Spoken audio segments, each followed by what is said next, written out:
Namaste, welcome back to Kiran TV. One more video with senior analyst Chandu Srinivas garu. Namaste sir. నమస్కారం అండి. Sir ఎప్పుడైతే పవన్ కళ్యాణ్ గారు ఈ లడ్డు గురించి మాట్లాడడం యానిమల్ ఫ్యాట్ కలిసింది అని చెప్పేసి మాట్లాడడం స్టార్ట్ చేసినప్పటి నుంచి కూడా back to back Prakash Raj గారి ట్వీట్స్ చూస్తూ వస్తున్నాం. ఇప్పటికీ ఆయన ఇంకా ఫుల్ స్టాప్ పెట్టే స్టేజ్లో లేరు.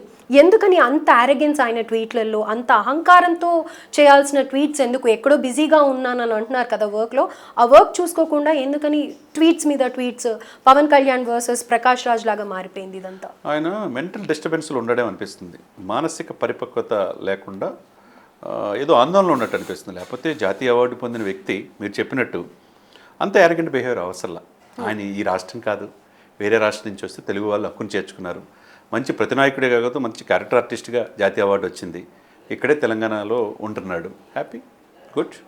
అదే సమయంలో మీరు మా మూవీ ఆర్టిస్ట్ అసోసియేషన్ అధ్యక్షుడిగా ఉంటే మోహన్ బాబు కొడుకు విష్ణుని కూడా కాదని చెప్పి నీకు సపోర్ట్ చేశారు mega family, including Pawan Kalyan garu. Pawan Kalyan గారు ఇప్పుడు కూడా ట్వీట్ చేసేటప్పుడు మీరంటే రెస్పెక్ట్ అని చెప్పి అంటున్నాడు. కానీ మీరు జస్ట్ ఆస్కింగ్ అని చెప్పి మీరు ఇచ్చే ట్వీట్లు వ్యంగ్యం, ఎటకారం అన్నీ ఉన్నాయి.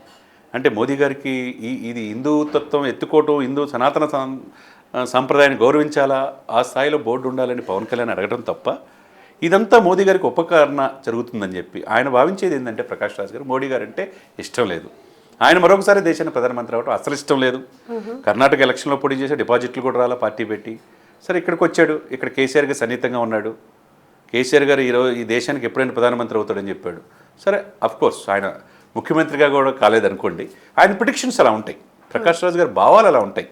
ఆయన ఇప్పుడు ప్రతి ఒక్కడికి ఏంటంటే ప్యాషన్ అయిపోయింది మేడం. హిందువుల్ని, హిందూ దేవతల్ని, సరస్వతీదేవిని, మిగతా వినాయకుడిని కావచ్చు ఇలాంటి కామెంట్లు చేయటం పరిపాటి అయిపోయింది.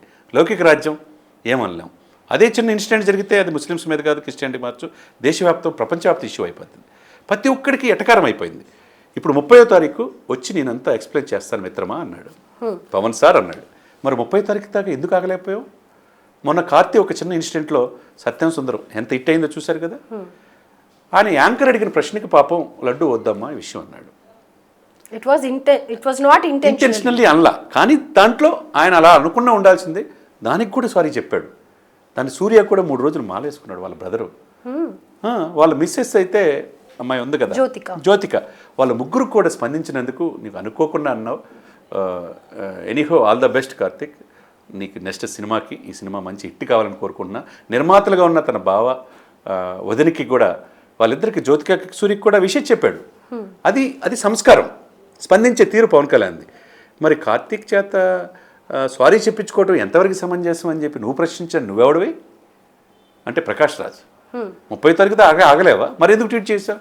మరి ఇంకోటి రాత్రి ట్వీటు, నిన్న 1వ తారీఖు ట్వీటు. ఈరోజు లాల్ బహదూర్ శాస్త్రి జయంతి, గాంధీ జయంతి మేడం. నిన్న 1వ తారీఖు. 30వ తారీఖు ఇస్తున్న మగోడు ఆ ప్రకాష్ రాజ్ ఏమైపోయాడు? నేను యాజ్ ఎ లామెన్గా చెప్తున్నా, ఆవేదనతో చెప్తున్నా. నాది హిందూ మతమే, నా మతాన్ని నేను గౌరవించడం నా సంప్రదాయం. అసలు నువ్వెవడివి? ఆర్టికల్ 21, ఆర్టికల్ 14 ఉంది. ప్రతి ఒక్కటి freedom of expression everywhere in India, right to expression. మీరైనా నేనైనా మాట్లాడొచ్చు. ప్రపంచంలో ఎక్కడ లేని 145 కోట్ల జనాభా ఉన్నాం, మాట్లాడొచ్చు. మాట్లాడేటప్పుడు ఇతర మనోభావాలు దెబ్బతినకుండా మాట్లాడాలి. అసలు నువ్వు ఓటు కాదు, ఆంధ్రప్రదేశ్ నువ్వు ఓటేలా. ఆంధ్రప్రదేశ్లో డిప్యూటీ సీఎంని విమర్శించడానికి నువ్వెవడు హక్కు? అంటే అన్నం పెట్టినట్టు సున్నం పెట్టాలనుకున్నారా? ఈరోజు నిజంగా విష్ణు నయం అనిపిస్తున్నాడుగా, మంచు విష్ణు. ఆ రోజు డిప్యూటీ సీఎం పవన్ కళ్యాణ్ ట్వీట్కి నువ్వెవడో విమర్శించడానికి లడ్డు గురించి మాట్లాడతాను కానీ అన్నాడు. రెండోది మూవీ నుంచి కూడా నేను బహిష్కరించడానికి రెడీ చేస్తున్నారు వాళ్ళు. వాళ్ళ మనోభావాలు దెబ్బతినకూడదు కదా. అలా అన్నప్పుడు వాళ్ళకి వ్యతిరేక నేనేదో మా అధ్యక్షుడు అవుతాను నీకు సహకరిస్తే, అన్నం పెట్టినట్టు సున్నం పెట్టినట్టు పవన్ కళ్యాణ్ని ప్రతి దాంట్లో. నిన్న ట్వీట్ ఏంటి? 1వ తారీఖు ట్వీట్ చేశాడు 2 గంటల 20 నిమిషాలకి. ఏం చేశాడు?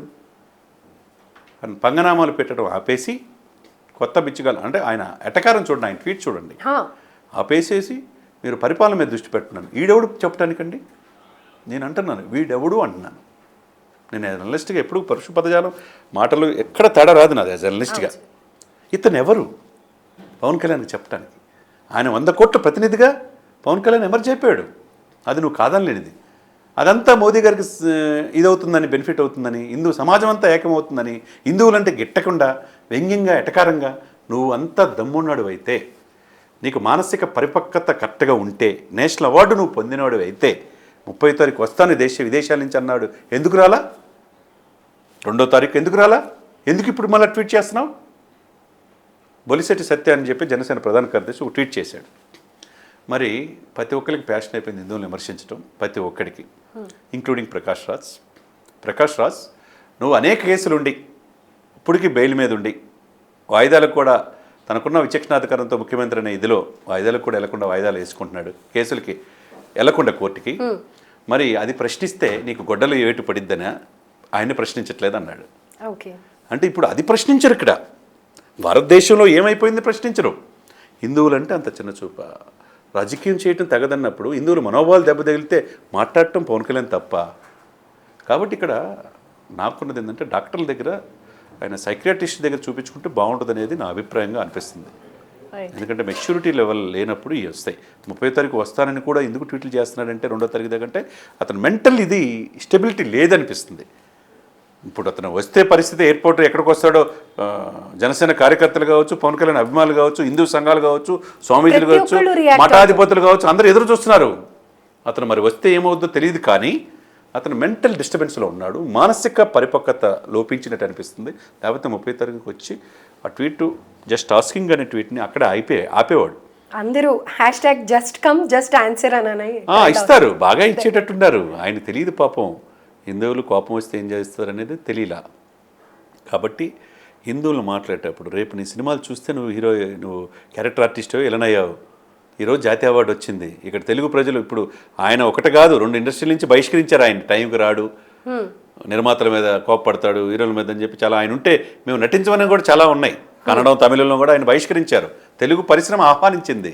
ఇక్కడ అందరిని హక్కును చేర్చుకుంటున్నారు. తెలుగు ప్రజలు చూస్తే నువ్వు టికెట్ పెట్టి నేను 500 రూపాయలు 400 రూపాయలు మీరు నేను చూస్తే నువ్వు నటుడు అయి తప్పితే నీకేమి దైవాంశ సముద్రం కాదు, దేవుడి కంటే గొప్పవాడేం కాదు. అంటే పర్యటనలో సెట్టింగ్లు వేసుకుని దేవుడిని తన దగ్గర తీసుకురావాలన్న జగన్మోహన్ రెడ్డి గారిని ప్రశ్నించి నువ్వేమైనా ఉంటే, దేవుడి దగ్గరికి మనం వెళ్ళాలి కానీ దేవుడిని మన దగ్గర తెచ్చుకోవాలనుకోకూడదు. అది జగన్మోహన్ రెడ్డి గారు చేశారు. అప్పుడు ప్రశ్నించలేదే. ఒక పవన్ కళ్యాణ్ ఎందుకు ప్రశ్నిస్తున్నారు అంటే, పవన్ని ప్రశ్నిస్తే ప్రకాష్ రాజ్ ప్రశ్నిస్తున్నాడని నువ్వు మీడియాలో ఎలివేట్ కావటానిక అంటే నీ యొక్క ఇదేంటి ఐడెంటిటీ క్రైసిస్ అంటారు. ఇది సినిమాలో నా పేరుంది, పవన్ కళ్యాణ్ లాగా ఇంత పేరు వస్తుంది జాతీయ స్థాయిలో, నాకెందుకు లేదనే భావంతో ప్రకాష్ రాజ్ ఉన్నాడని అర్థమవుతుంది. ఏదైనా కానీ ఆయన మెంటల్లీ కొద్దిగా ఇదిగా ఉన్నాడు ఆ మాట్లాడే మాటల్లో. కాబట్టి ఆయన సైక్రాటిస్ట్ చూపించుకుంటే బాగుంటుంది. ఏదైనా కానీ ఇప్పుడు ఎంటర్ అయితే ఆయన జస్ట్ ఆస్కింగ్ అంటున్నారు కదా, నువ్వు రా అంటున్నారు, జస్ట్ కమ్ అంటున్నారు. దాన్ని బట్టి ఏమైద్దో మరి. ఆయన ప్రొడక్షన్ ఇవ్వాలి. ఏదైనా కానీ ఆయన మంచోడే, నటన పట్ల మనకి ఎటువంటి ఇది లేదు. గొప్ప విధానాలు, సామాజిక స్పృహ, సేవ చేయాలనే ఆలోచన ఉంది. కానీ రాజకీయాల్లో ఏర్పడటం అది మంచి పద్ధతి కాదు. వ్యక్తుల్ని, ప్రజాన్ని, సమాజాన్ని గౌరవించే ఈ వ్యక్తి పవన్ కాదు, ఈ వ్యక్తి తుఫాన్ అని పార్లమెంట్లో చెప్పే పవన్ పట్ల నువ్వు మాట్లాడాల్సింది కాదు. జాతీయ మీడియా మొత్తం Pawan is the role model. రేపు మోదీ గారి విధానాల్లో యోగి ఆదిత్యనాథ్ ఎట్లో పవన్ ఎట్లా, ఒక హిమంత విశ్వశర్మ అని చెప్పి ఆ స్థాయిలో వెళ్ళి నేషనల్ మీడియా అంతా ప్రశంసిస్తుంటే మీరెవరు ఆ వ్యక్తిని క్రెడిబిలిటీని ప్రశ్నించడానికి అనేది యాజ్ ఎ అనలిస్ట్గా, యాజ్ ఎ లామెన్గా నేను కూడా అడుగుతున్నా. కాబట్టి ఇంత వ్యతిరేకత రాకముందే ఆయన క్షమాపణ కోరటం కానీ హిందూ సమాజాన్ని, లేకపోతే పవన్ కళ్యాణ్ మాట్లాడిన దాంట్లో నేను అట్లా అనకుండా ఉండాల్సిందనేది ఎక్స్ప్లెనేషన్ ఇకపోతే హిందువుల మనోభావాలు గాయపరిచినట్టు టోటల్ 100 కోట్ల మంది హిందూ సమాజం మొత్తం నిన్ను రివర్స్ అయ్యి నీ సినిమాలు కూడా ఆడలేని పరిస్థితి వస్తుంది. అసలు ఎక్స్పెక్ట్ చేయగలుగుతామా ప్రకాష్ రాజ్ దగ్గర నుంచి ఇలాంటి ఒక ఆన్సర్? ఎక్స్పెక్ట్ చేయకపోతే ఈ దేశం వదిలిపెట్టి వెళ్ళిపోవాలి ఆయన. నీకు నచ్చపోతే ఈ దేశం వదిలిపెడితే వేరే దేశంలో అయితే నీకు కుదిరిద్దేమో కానీ ఈ దేశంలో కుదరదు. రైట్, అంతే కదండి. అవును sir. Right, thank you sir, thank you so much.